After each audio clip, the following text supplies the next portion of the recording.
How do you get a domesticated herd to move from a field, a system in which it's been grazing for 20, 50 years, this kind of system, to this field over here, this new field? Because we have reluctance to change. We like familiarity, we like routine, you see. You do it by various techniques, one of which is revolution. Most revolutions are bloodless. You have cultural revolutions, sexual revolutions. Along with that comes the music revolutions, etc. These literally are designed to alter and direct culture, knowing what kind of culture they'll have at the very end of it too. They know exactly what kind of culture they want to come out of it. You also can do it through crisis creation. Crisis after crisis has been hit on the people of the world since 9/11 happened. And we must understand that the techniques that are used abroad are also used at home in warfare.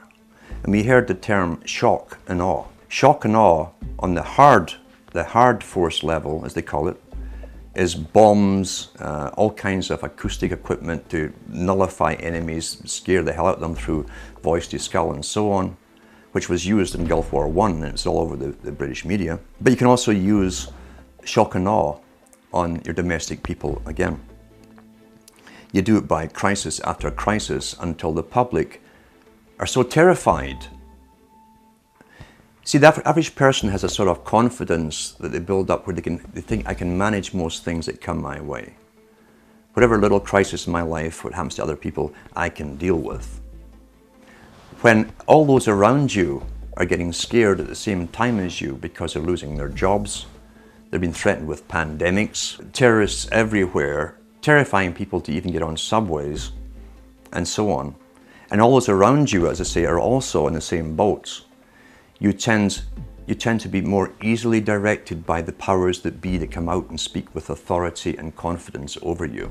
Shock and awe, as I say, is a technique of making a person and a whole population punch drunk.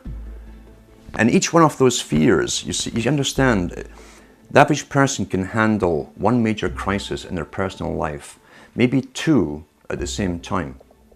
It's understood in psychology and many, many studies that if you have maybe 3 to 4 crises hitting you personally in your life at the same time, you will literally go into an incredible depression, a reactive depression. You can't cope. That's understood. Apply that technique on a whole population. The thing is, there's not one of these crises that we're being told about that you personally can do anything about. What can you do about terrorism if it really exists all over the place? It's out of your hands, you're helpless. What can you do about a coming pandemic? It's out of your hands, you're helpless. What can you do about a nuke getting set off in New York Harbor or wherever? You can't, you're helpless.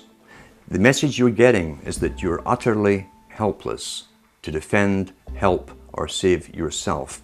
That is complete shock and awe tactic that's been used not only in the US and Canada, but across the world. Same strategy, because we're already global with the global society running us all.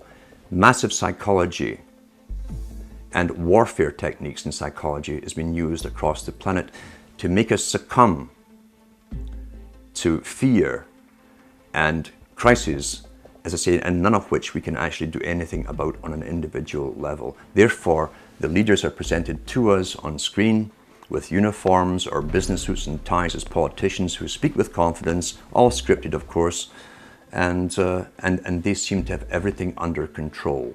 You're now basically a fearful slave looking up to the powerful master to defend and protect you. That's the simple technique of it.